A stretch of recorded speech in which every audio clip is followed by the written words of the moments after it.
Alors, l'exercice est le suivant. On a la schématisation que vous voyez là, hein, bien entendu.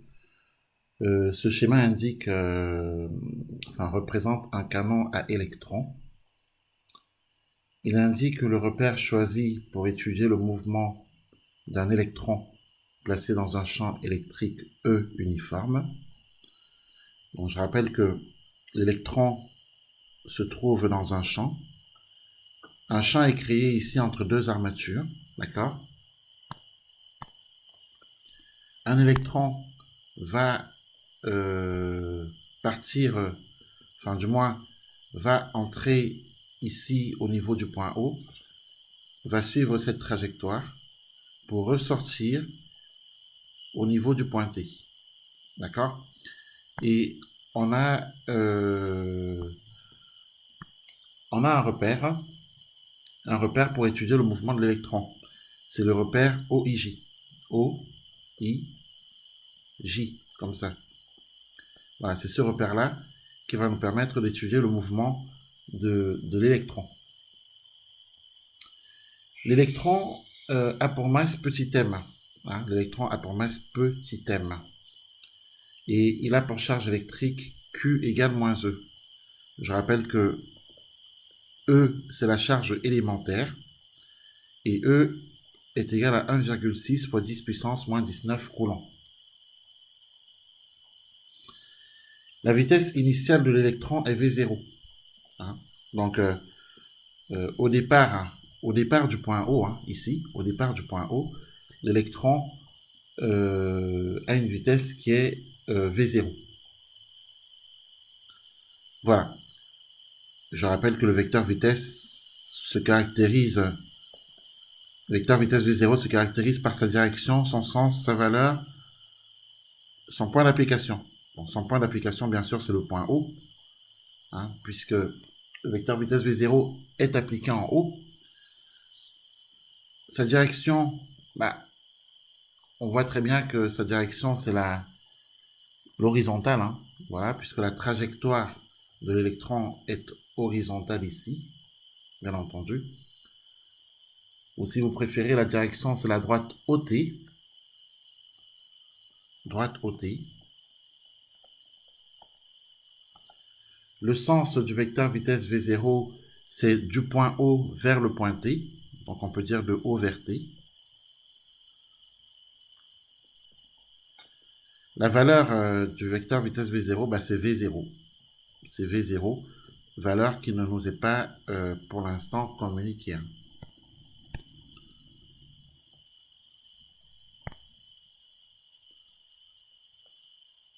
Voilà, par exemple, pour les caractéristiques du vecteur vitesse initiale V0. L'électron est considéré comme ponctuel, donc on considère que c'est un point. Voilà. Euh, Souvent en mécanique, on considère les systèmes comme des points matériels. Par exemple, une voiture, on pourra considérer que c'est un point matériel pour étudier et on étudiera du coup le mouvement de son centre d'inertie. Bon. Ici, l'électron est justement considéré comme un point matériel. Donc les positions successives sont là, hein, les positions successives jusqu'à la sortie au point T. Cet électron est soumis à une force, hein, parce que dans un champ uniforme E, la force qui va s'appliquer à l'électron s'appelle la force électrostatique. On l'appelle aussi force électrique. Donc soit vous écrivez que c'est une force électrostatique, soit vous parlez de force électrique, car on est dans un champ uniforme électrique. Eh bien, l'électron est donc soumis à cette force électrostatique, et cette force électrostatique s'exprime, son expression est la suivante, F égale Q fois E. Voilà, c'est l'expression de la force électrostatique que subit, euh, que subit l'électron au cours de son mouvement. Alors, vous voyez bien que comme la charge de l'électron, c'est moins E, est-ce qu'on est d'accord que la force électrostatique va s'écrire moins E fois E? Je vous rappelle d'ailleurs que la force électrostatique et le champ uniforme sont collinéaires. Hein, puisque vous savez qu'en mathématiques, quand on a U égale K fois V, bien sûr K différent de 0, les vecteurs U et V sont collinéaires. Eh bien, c'est exactement la même chose que nous avons ici. On a F égale K fois E, K étant bien sûr une constante, Q pardon fois E, Q étant une constante. On a bien les vecteurs F et E qui sont collinéaires. Donc, du coup, quand deux vecteurs sont collinéaires, ils ont la même direction. En revanche, en mathématiques, on nous dit que si K est négatif, les vecteurs sont de sens contraire. Si K est négatif, U et V de sens contraire. Eh bien, ça sera la même chose en physique. Ici, on a Q, hein, Q qui est égal à moins E, et moins E est négatif. Moins E est négatif. Donc, les vecteurs F et E sont bien sûr collinéaires, ils ont la même direction, mais surtout, ils ont des sens opposés. Or, dans l'énoncé, on nous donne la direction du vecteur, E et son sens. Le vecteur champ électrique uniforme et son sens. Voici ce qu'on nous donne. Donc, on peut penser que F aura bien sûr la même direction et on aura des sens opposés entre F et E. Voilà, donc ça peut se justifier de cette façon-là.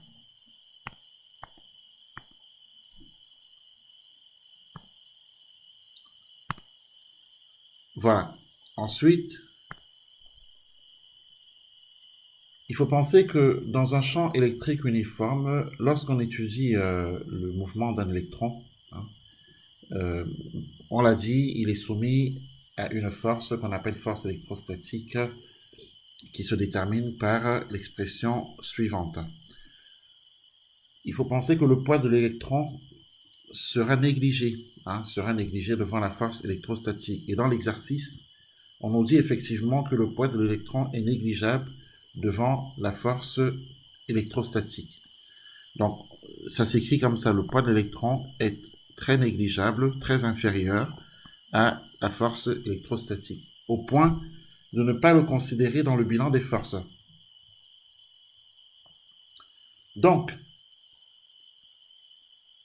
les questions sont les suivantes. Préciser le référentiel d'étude et le système étudié, établir l'expression du vecteur accélération AG de l'électron, déterminer les coordonnées du vecteur vitesse VG et du vecteur position OG dans le repère OIJ.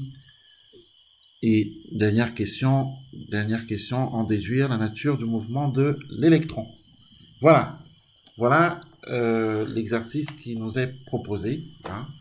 Et on avait juste commencé, on va continuer. Alors, pour répondre à la première question, préciser le référentiel d'étude et le système étudié.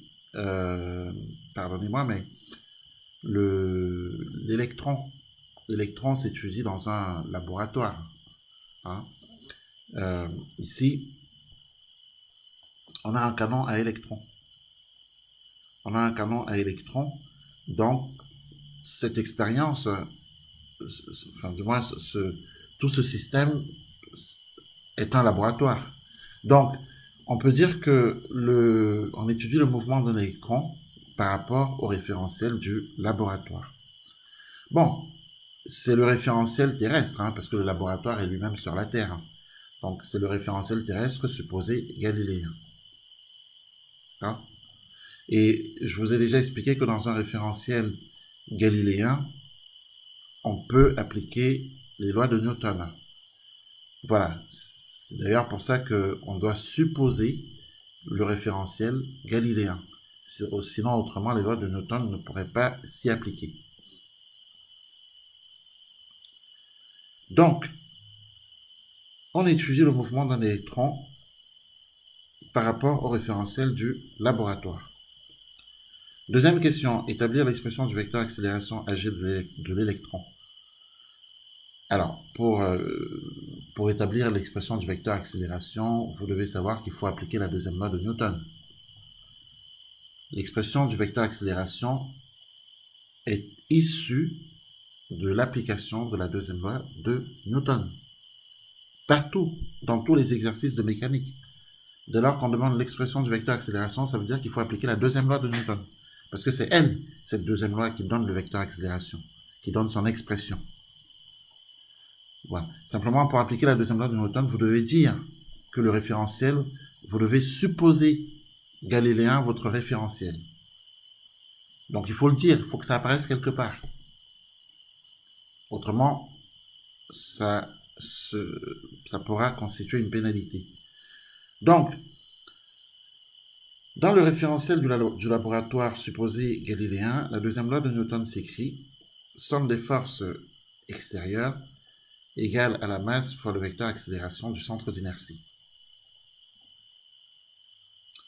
On est bien d'accord que ici, la masse de l'électron est constante. Donc, soit alors, le bilan des forces. Dans le bilan des forces, on avait dit que, dans le BDF, on avait dit que l'électron est soumis à la force électrostatique F égale QE, rappelez-vous. On avait même dit que c'est égal à moins EE. Et qu'en revanche, le poids est négligé. Le poids P est négligé. Il est négligé devant justement la force électrostatique. Donc, dans le bilan des forces, la somme des forces extérieures se réduit au vecteur force électrique grand F. Donc, voilà pourquoi la somme des forces extérieures, c'est grand F.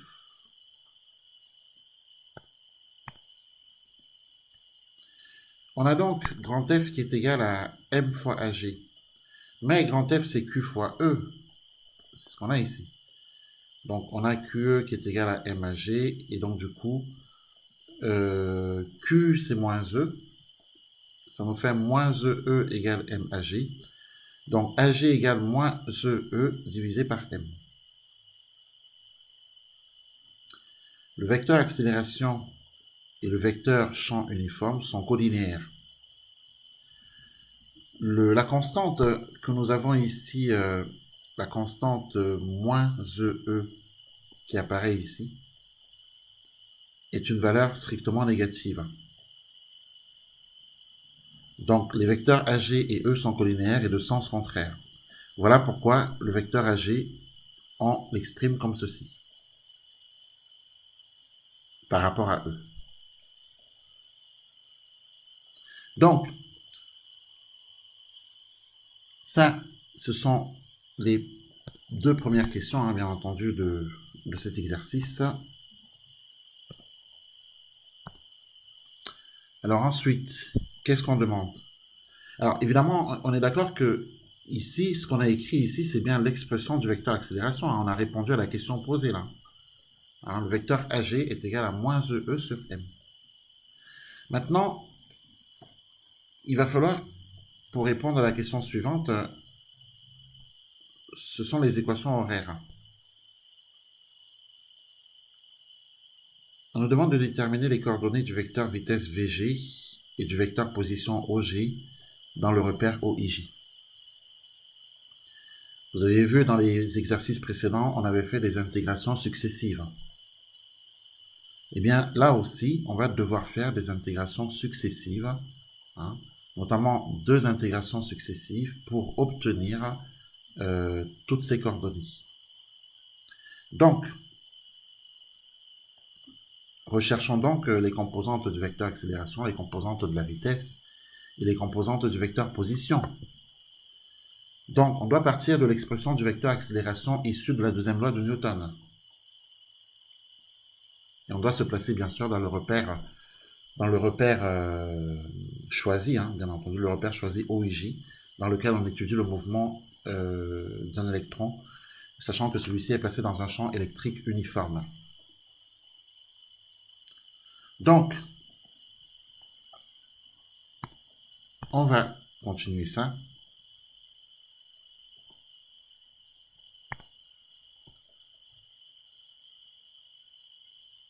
Alors, voilà ce qu'on avait écrit. On avait écrit que AG, alors le vecteur AG a deux composantes. Les composantes AX et AY. Je rappelle qu'on est dans un repère OIJ. D'accord? Donc, on a deux composantes. Hein? Si on était dans un repère OIJK, on aurait trois composantes. On aurait en plus la composante AZ. Donc là, ce n'est pas le cas. Donc, on doit exprimer AX et AY. Pour exprimer AX et AY, il va falloir projeter ce vecteur accélération. Hein, il va falloir le projeter par rapport à I et par rapport à J. Très précisément, pour avoir AX, en fait, hein, pour avoir AX, on prend le vecteur accélération et on fait le produit scalaire A scalaire I. Et pour avoir AY, très précisément, il faut faire le produit scalaire AJ.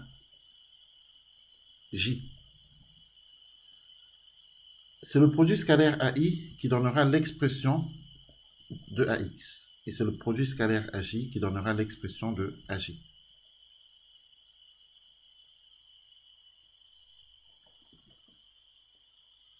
Donc, regardons donc à quoi est égal le produit scalaire AI. Le produit scalaire AI, sachant que le vecteur A, regardez le vecteur A, il est égal à moins E sur M. D'accord? Donc, on va remplacer A par moins E sur M. Donc, on a moins E sur M. Ça, c'est une constante. Hein. Ça ne nous dérange pas, ça. Hein. Ça, c'est une constante. Hein. Donc, moins E sur M fois E scalaire I. Donc, nous, ce qui va être important pour nous ici, c'est beaucoup plus le E scalaire I. Le produit scalaire E, I. Alors, les vecteurs E et I, vous le voyez bien, sont collinéaires et de sens contraire. Donc, le produit scalaire EI est égal à moins E. Alors, pour savoir pourquoi c'est égal à moins E, il faut penser ceci. EI, c'est quoi? EI, c'est tout simplement, en mathématiques, c'est la norme de E. C'est la norme de E fois la norme de I fois le cosinus de l'angle orienté EI. En mathématiques, on calculerait ça comme ça. Or, la norme de E, c'est E. La norme de I, c'est 1, hein, puisque I, c'est un vecteur unitaire. La norme d'un vecteur unitaire est égale à 1.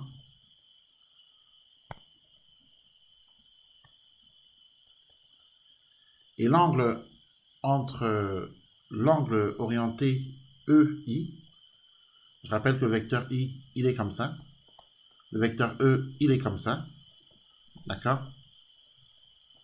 Donc l'angle orienté EI, c'est cet angle-là. D'accord? Qui fait moins pi.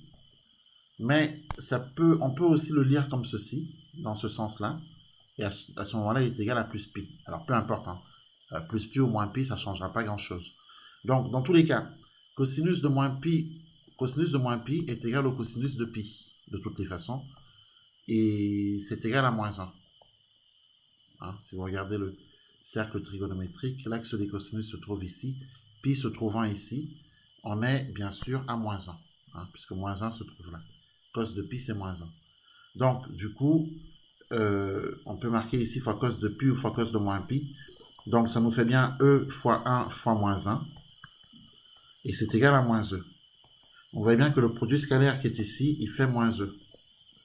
Donc, finalement, le produit scalaire à I, finalement, il est égal à moins E sur M fois moins E.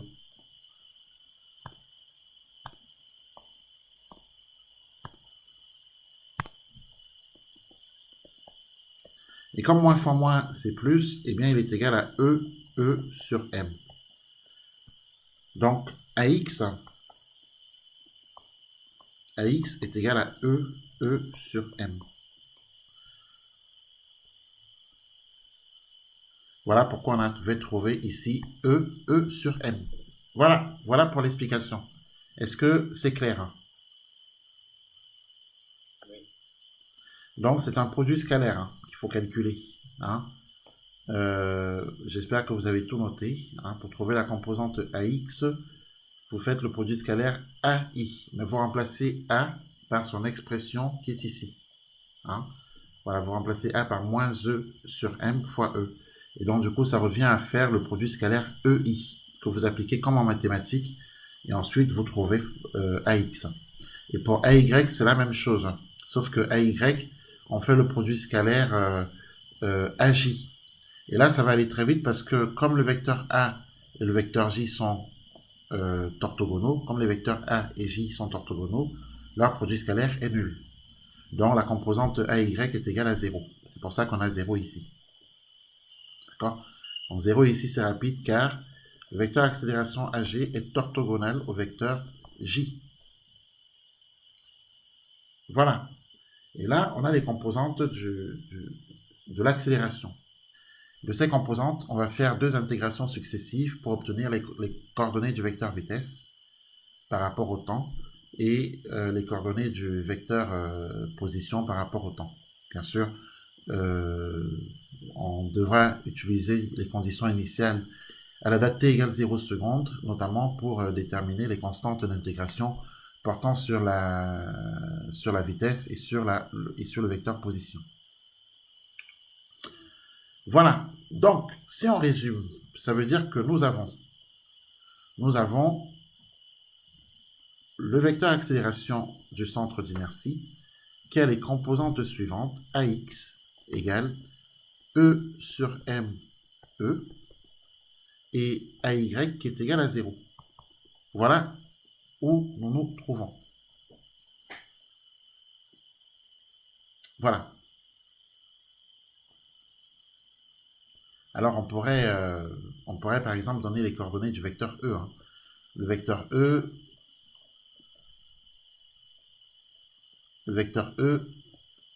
a les coordonnées suivantes. Quand on projette le vecteur E sur l'axe OI, on obtient moins E. D'accord? Et de toute façon, E projeté sur I, c'est tout simplement de faire E scalaire I.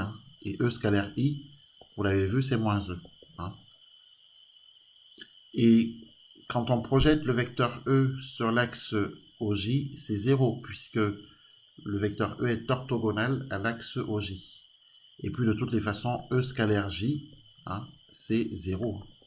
Donc, le vecteur E a pour coordonnées, c'est très important, le vecteur champ électrique uniforme E a pour coordonnées moins E, 0.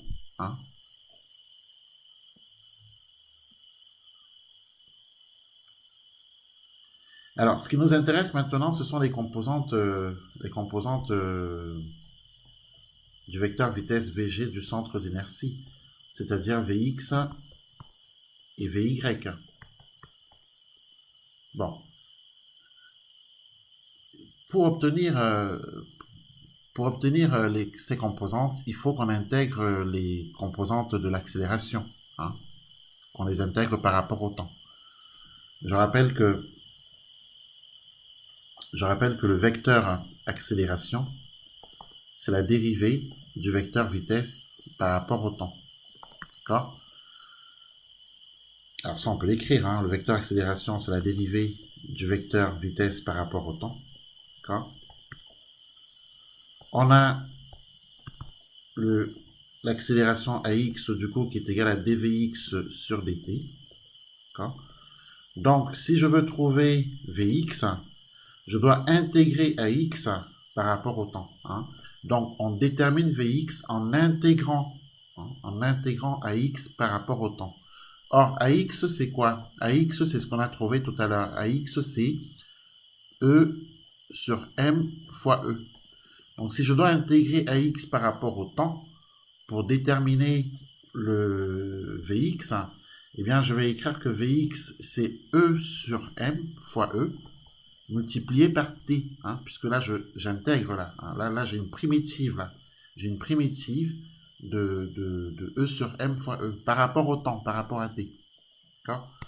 Et je dois écrire cela plus une constante d'intégration que je peux appeler C1. Mais cette constante d'intégration, puisqu'il s'agit de Vx, c'est le vecteur vitesse initiale V0 projeté sur X. D'accord? Donc, C1, c'est en fait le vecteur vitesse V0 sur X, forcément. Donc, on peut tout simplement écrire que, au lieu d'écrire C1, c'est en fait plus V0 sur X. Et pour l'autre, bien sûr, ça sera plus V0 sur Y pour la constante par rapport à VY, hein, bien entendu. Et on est bien d'accord que cette V0 sur X, il faudra le déterminer. Et pour le déterminer, on va utiliser les conditions initiales. Bon, ça, on le verra après. Donc, ensuite, on a AY qui est égal à dVy sur dt. Donc, pour trouver Vy, puisque AY, c'est la dérivée de Vy par rapport au temps, on trouve Vy en intégrant AY par rapport au temps. Voilà. Mais comme AY, c'est 0, une primitive, ou plutôt une primitive de 0, où les primitives de 0 sont forcément des constantes. Donc, du coup, est-ce qu'on est d'accord que Vy, ça va être tout simplement une constante C2? Mais cette constante C2, c'est justement la projection du vecteur vitesse V0 sur l'axe des Y. Autrement dit, V0 sur Y. V0 projeté sur Y. Hein. Donc, on va écrire ça. V0 sur Y. Et là aussi, il va falloir déterminer V0 sur Y en utilisant les conditions initiales à la date t égale 0. Donc, si on résume, on a donc le vecteur vitesse Vg qui a les composantes suivantes. Vx qui est égal à E sur M fois E fois T plus V0 sur X à déterminer.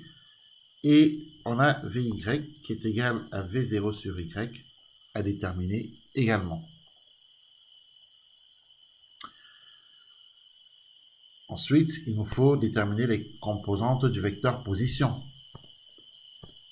Donc on est d'accord, ça et ça, il faudra qu'on détermine tout à l'heure.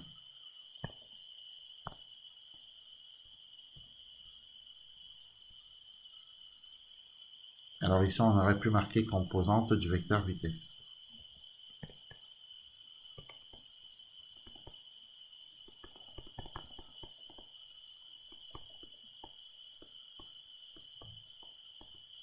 Voilà, composante du vecteur vitesse Vg.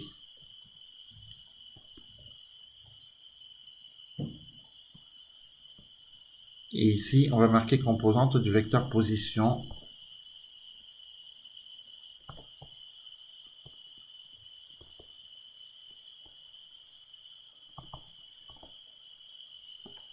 Alors, composante du vecteur position OG.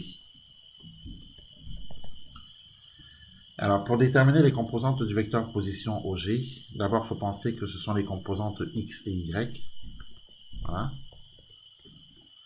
On va passer par ce qu'on sait de Vx et ce qu'on sait de Vy. Car il faut penser que Alors, on avait dit que l'accélération, c'est dv sur dt, et le vecteur vitesse, c'est dom sur dt. Hein, le vecteur vitesse, c'est dog sur dt. C'est la dérivée du vecteur position par rapport au temps. On a donc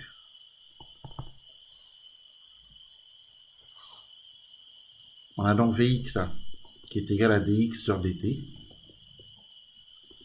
Donc, si je veux trouver x, ça veut dire qu'il faut que j'intègre Vx par rapport au temps. Or, Vx, c'est E sur M fois E fois T. Il faut savoir que quand vous avez E sur M fois E fois T. Une primitive de cet ensemble, c'est E sur M fois E fois 1 demi de T carré, puisque une primitive de T, c'est 1 demi de T carré. Hein? Donc, ici, on met T carré, et on peut mettre 1 demi ici. 1 sur 2. Autrement dit, si on écrit ça bien, c'est E sur 2M fois T carré. Hein?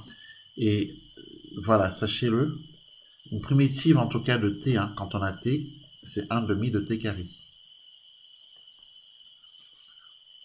Les constantes ne sont pas intégrables, enfin du moins les constantes, les coefficients. Hein, parce que quand on a E sur M fois E fois T, ça représente un coefficient. D'accord? Un coefficient n'est pas intégrable. Donc un coefficient, on le remet. On remet le coefficient. En revanche, ce qu'on intègre, c'est T. Et T, sa primitive, c'est 1 demi fois T carré.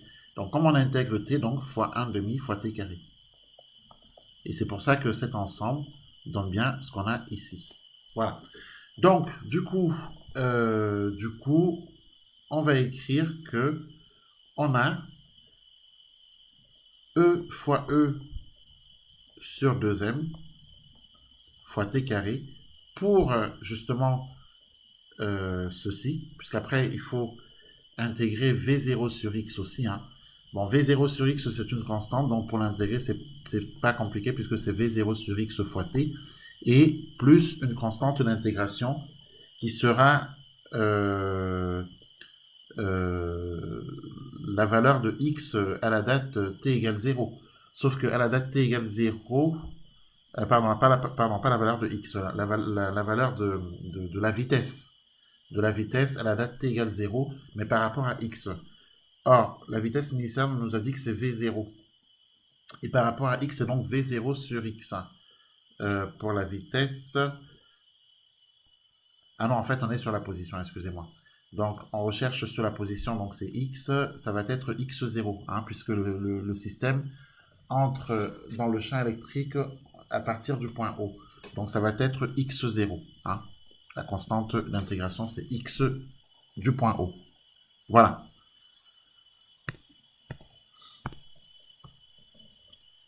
Ensuite, on va chercher Vy en écrivant que Vy égale dy sur dt. Donc, pour déterminer y, on va intégrer Vy. Or, Vy, c'est V0 sur y, hein, c'est-à-dire une constante. Donc, il suffit d'écrire V0 sur y fois t plus une constante d'intégration. Donc, c'est ce qu'on va faire. Donc, y égale V0 sur y fois t1, qui est donc une primitive de V0 sur y, hein, puisque si on dérive V0 sur y fois t, on retrouve bien V0 sur y. Hein. Bon, du coup, plus une constante. Plus une constante, et cette constante n'est autre que le y à la date t égale 0, c'est-à-dire y du point O. Voilà. Donc, en résumant,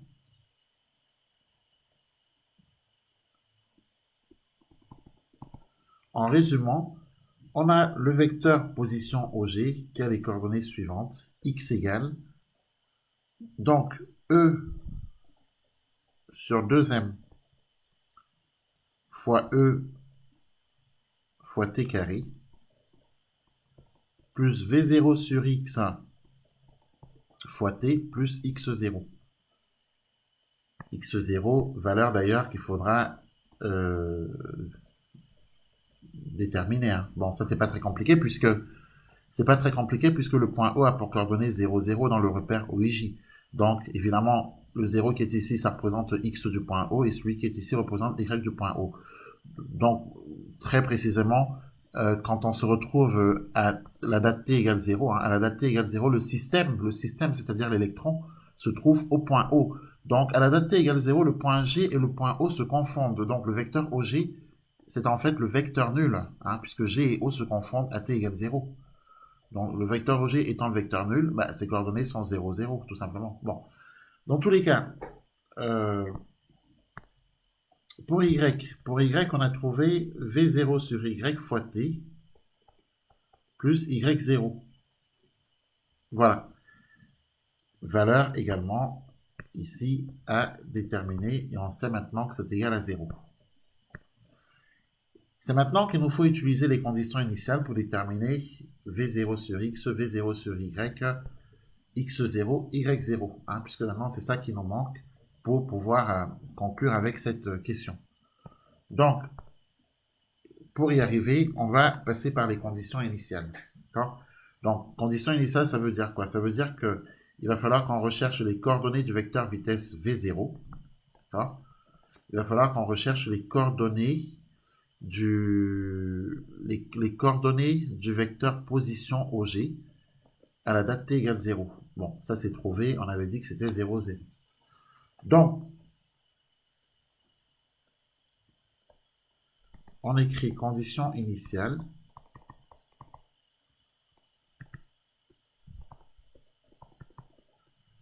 Alors, à t égale 0, le vecteur vitesse V, c'est le vecteur vitesse V0. Hein? C'est le vecteur vitesse V0. Et quand on regarde la schématisation, le vecteur vitesse V0 est schématiquement... c'est un vecteur qui est horizontal, dirigé vers la droite, puisque le mouvement de l'électron, c'est du point O vers le point T. Hein? Et c'est un mouvement horizontal. Donc, et puis de toute façon, dans la schématisation, on nous avait donné V0. Hein? Donc, pour déterminer les coordonnées du vecteur vitesse V0, V0 sur X, c'est en fait égal à V0, hein, tout simplement, puisque le vecteur vitesse V0 est dans le même sens que I. Hein? Donc, V0 sur X, c'est clairement égal à V0. Et en revanche, V0 sur Y, c'est projeter le vecteur vitesse V0 par rapport à l'axe OJ, et là, ça fait 0. Hein. Donc, les coordonnées du vecteur vitesse V0 sont bien V0, 0. Hein. Et ça, on va l'écrire. Hein.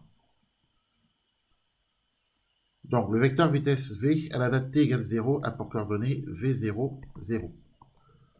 Et on l'a dit, le vecteur OG a pour coordonnées 0, 0. On a dit que le point G et le point O se confondent à la date t égale 0, car à la date t égale 0, le système étudié, c'est-à-dire l'électron, se trouve au point O. Je rappelle que G, c'est le centre d'inertie. Le point G, c'est le centre d'inertie du système étudié.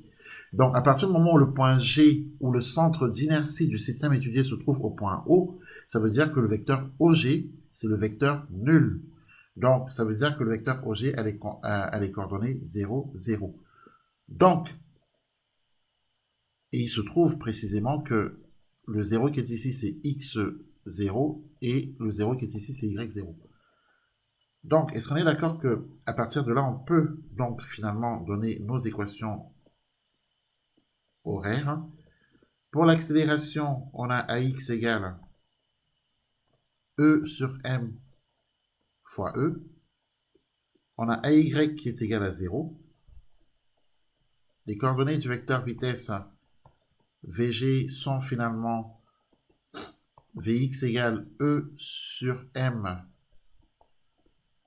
fois E fois T plus V0. Alors, je rappelle que plus V0 car V0 sur X est égal à V0, hein, c'est ce qu'on a trouvé.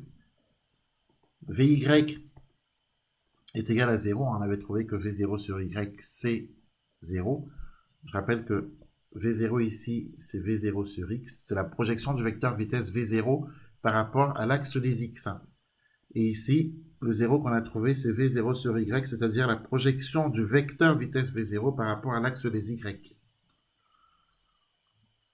Ensuite, le vecteur OG a les composantes suivantes. X égale E sur 2M, E fois T au carré,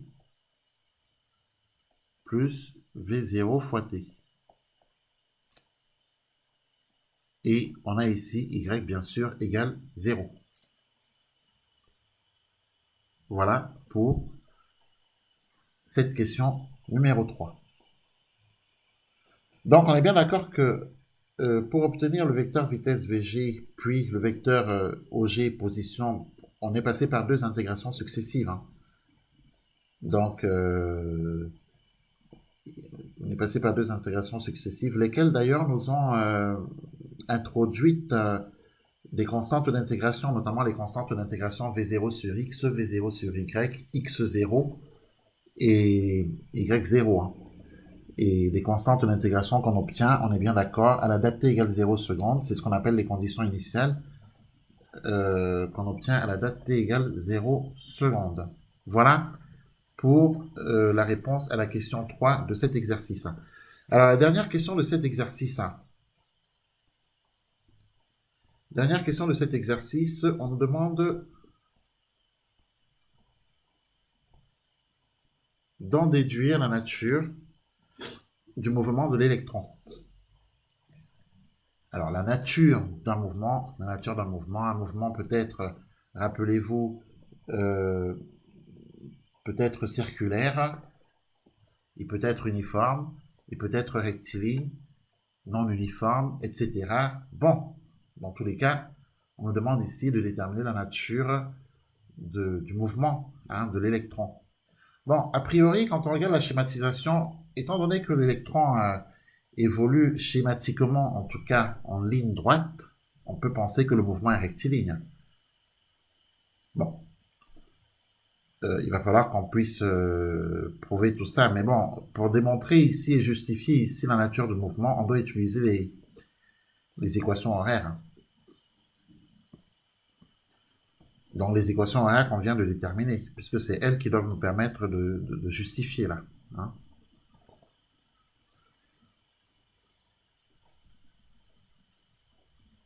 Et puis pour donner la position, hein, pour donner la nature du mouvement, on utilise plutôt les coordonnées du vecteur position. Hein.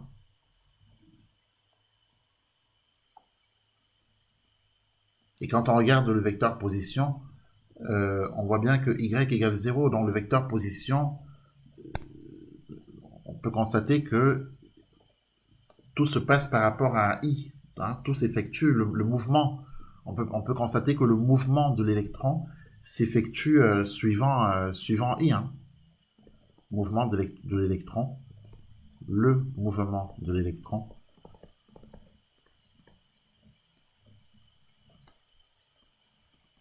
s'effectue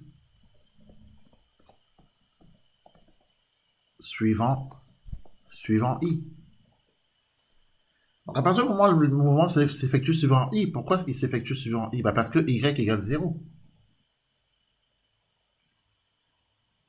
Et donc, à partir du moment où il s'effectue suivant i, ça veut dire que l'électron a un mouvement uniforme. Donc l'électron a un mouvement uniforme.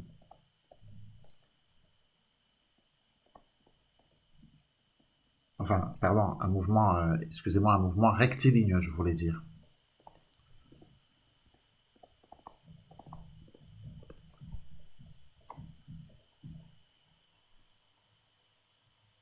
Après, on peut regarder pour sa vitesse. Pour la vitesse Vx, hein, puisqu'on a dit que le mouvement s'effectue suivant i. Quand on regarde par exemple la vitesse Vx, on peut déjà remarquer qu'elle n'est pas constante, cette vitesse Vx. Elle n'est pas constante puisqu'elle dépend de t. Donc ça veut dire que le mouvement est rectiligne, mais il n'est pas uniforme là. Hein. Il n'est pas uniforme puisque Vx n'est pas constant. Vx n'est pas constant. Donc, pour que le mouvement soit en plus uniforme, il aurait fallu que Vx soit constant. Or Vx dépend de t, donc Vx n'est pas constant. Donc le mouvement n'est pas uniforme. Hein. Le mouvement est uniformément varié là.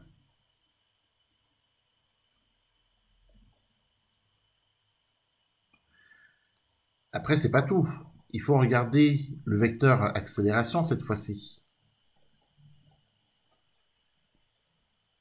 Le vecteur accélération est constant. Hein. Le vecteur accélération AG, il est constant. Il est constant pourquoi? Il est constant parce que dans son expression tout à l'heure, Dans son expression tout à l'heure, on avait trouvé que AG est égal à moins E sur M fois E.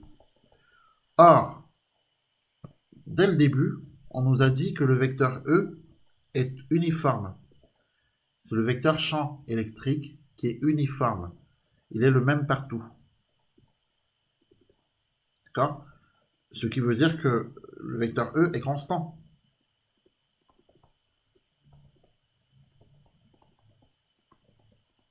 Eh bien, comme le vecteur E est constant, et que ici, moins E sur M est une constante, bah, alors on en déduit que le vecteur AG est constant.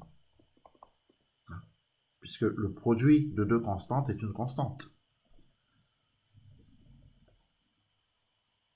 Donc, à partir du moment où le vecteur AG est constant, l'électron a un mouvement uniformément accéléré.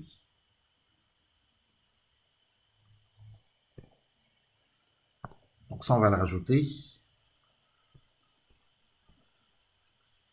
D'autre part,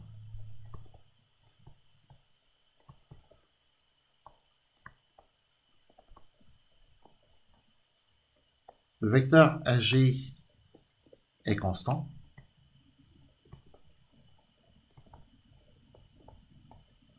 Puisqu'on a en effet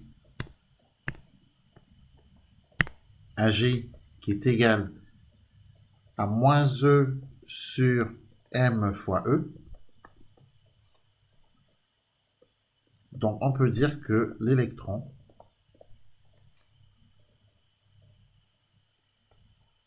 a donc un mouvement uniformément accéléré.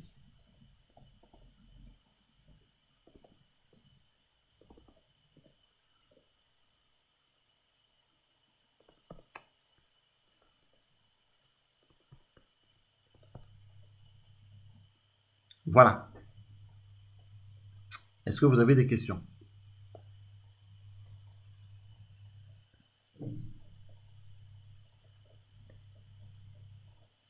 Mélanie?